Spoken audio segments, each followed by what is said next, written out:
Hey there, thanks for joining me at ImGonnaUke. My name's Tony and welcome to the channel. In this tutorial, I'll teach you how to play another song in my Songs for Spring series called Build Me Up Buttercup. Now, this is a fun classic Motown style song and it works really well on the ukulele. By the way, I'll have a Song for Spring playlist on the channel and I'll put a link in the description below, so be sure to check that out. I'll try to keep this tutorial at a beginner level, but I also want to teach you a few intermediate techniques to help you level up your playing and bring out some of the interesting nuances in this song. So some of the things you're going to learn in this tutorial are how to play dominant seventh chords, minor chords, some tips on how to chuck, and also tips on making quicker chord changes, and how to play a split strum. So if you haven't heard of that before, I'll teach that at the end. So go ahead and grab your uke, tune it up, and I think we're going to uke. Now in this tutorial, I'm going to break down the song into sections and teach you all the techniques that you need to play this song. And I mean, like, really play this song. And places where you can kind of dress up the song too. With just a little bit of musical know-how, you can make it sound really cool. So I'll have a full play-along cover of this song in a separate video for you that you can practice and use as a play-along or a background track. So first, let's go through the chords that you'll need for this song. Now, since this song is in the key of C major, so right away that should let you know your main chords are going to be a C, F, and a G. Okay, but there's also an E7 as part of the chord progression. All right, the C you should know, it's pretty fairly easy. The F major, you should also already know, and a G major. Now for an E7, because in the chord progression you play a C major, then you play an E7, and then an F, and then a G.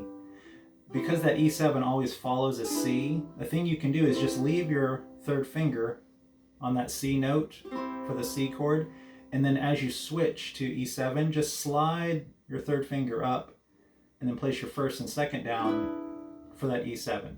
So that'll just keep your transitions a little smoother. Another chord you need to know for this song is a B flat.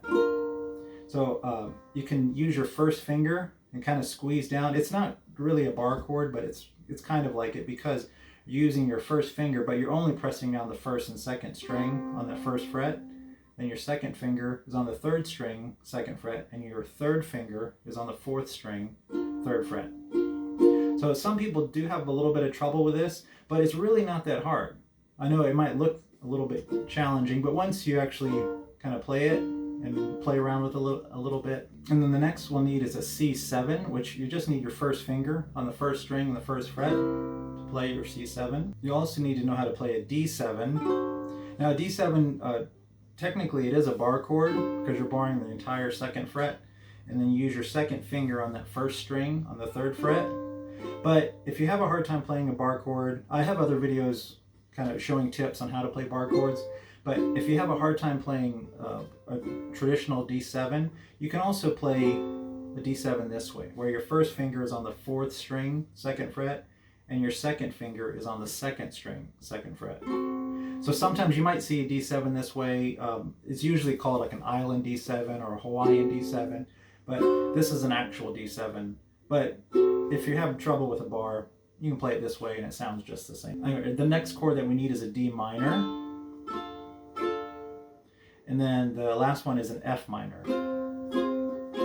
Now remember, if you do have a little bit of trouble with the F minor, kind of keep your elbow out so you can rotate your wrist toward the body of the ukulele.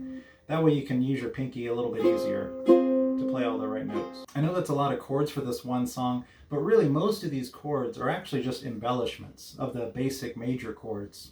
And they're used to kind of sprinkle in some musical variation. And that's what makes the song sound so fun and catchy, really. You can strum the song however you like, but I'm going to use a down-up, chuck-up strum to kind of keep up with the peppy rhythm of the original tune. So that's a stronger down strum, a lighter up strum, a downward chuck, and then followed up by a lighter up strum.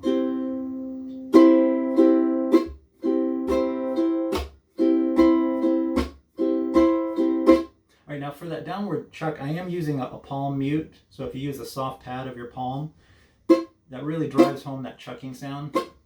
And be sure to give a quick flick with your wrist and make sure your finger is really relaxed. And then you can get a pretty good chuck sound. So it should sound something like that. If you need to practice, later on you can practice.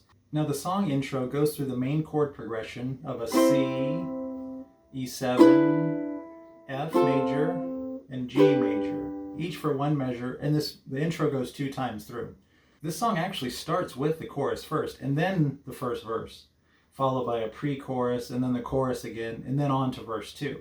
So you can either play the intro like this, where you have a C, E7, F, and G, and then just continue strumming that G major, and then right into the chorus. Or you can kind of have some fun, maybe stop playing altogether and just really belt out those first few words a cappella, and then come in with a C major. I think a fun way to start this song is also using a percussive beat. Like just by tapping the bridge here on your ukulele, you can get a pretty good bass drum sound.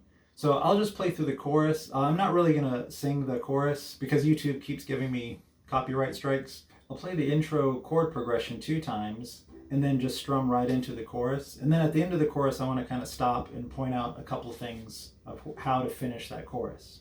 All right, ready?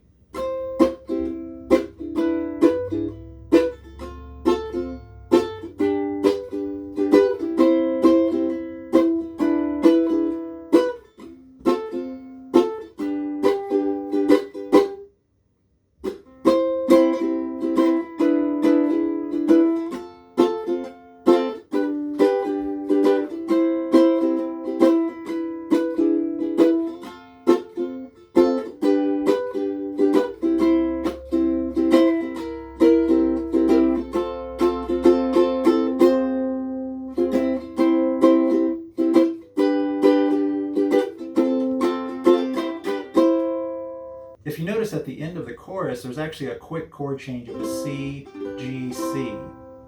But a tip on how to change those chords a little bit quicker is because on that last line, you're ending on an F major chord, and then you're going to play a C, G, C. But when you're playing that F, you can already get your third finger ready to play that C major. Okay, so as you're playing that F, kind of hover your third finger right over that C note.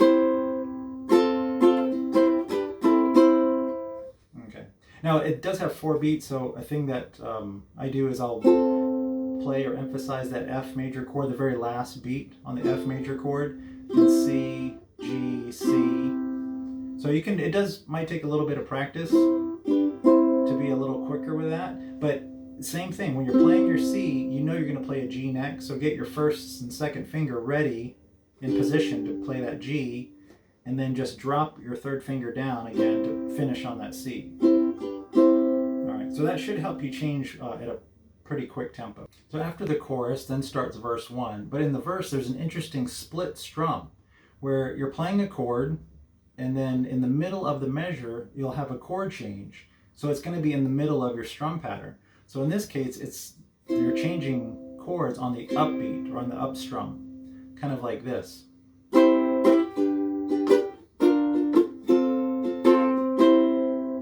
So I'll just walk through the first line in the first verse.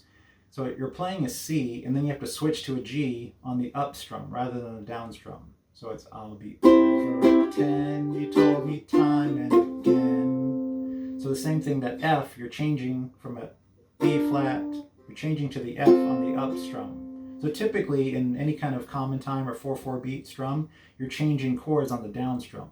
But on a split strum, you change chords on the up strum.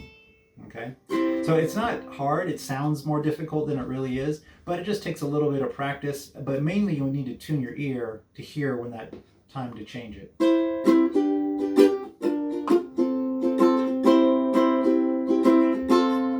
Then on the third line, you have a split strum again. It's like, I went to the door, I can't take anymore.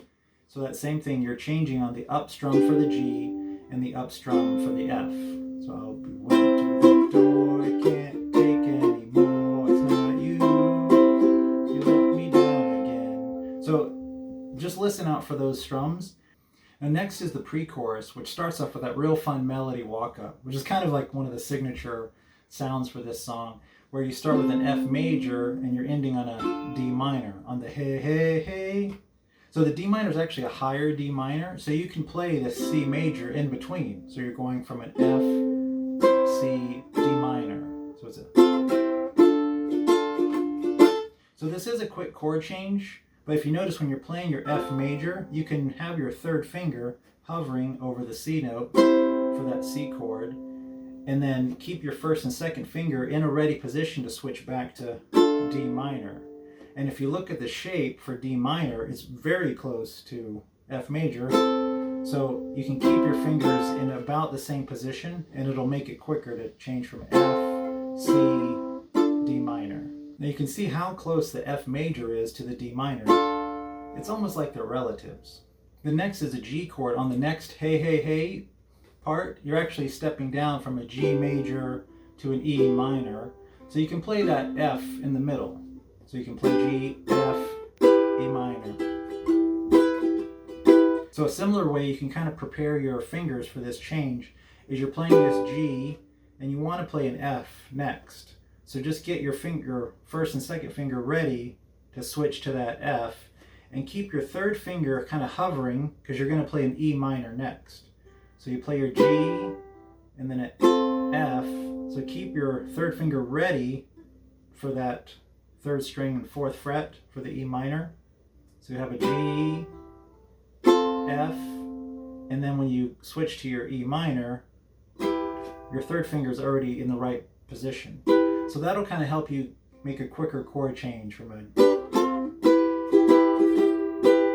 Then you can finish off the pre-chorus with a single strum of a G chord to kind of let it ring out, and then just get ready to start back in the chorus. Well, that's pretty much all the twists and turns of the original song. So if you need to review or practice some parts, then just go ahead and rewatch the video and pause when you need to and practice the parts that you need to until you get it or until you feel real comfortable. But pretty soon I'm going to upload the full play-along cover of this song, so be sure to check that out.